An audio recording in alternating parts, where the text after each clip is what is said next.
How to install and set up CapCut on your Android device. Hey guys, welcome to the channel.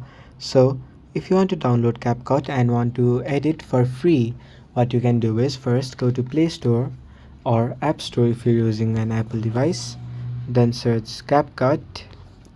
After you do that, click on install.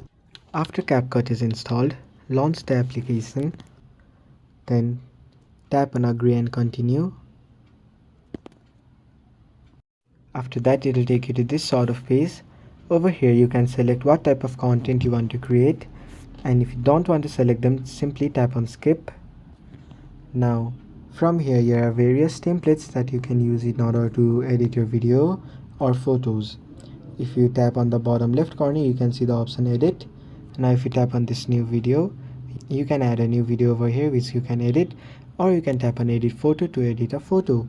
Now if you want to log in or sign up to your account, simply in the bottom right corner you can see the option that says me. Tap on it.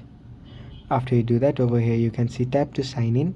It will take you to this page. Now over here you can either log in to TikTok, or sign in with Google, sign in with email, or sign in with Facebook.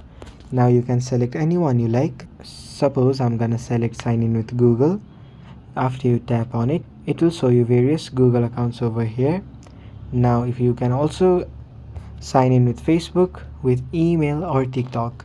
So this is how you can sign into CapCut and use the editing application for free. So thanks for watching till the end of the video. Hope the video was helpful to you, and see you in the next one.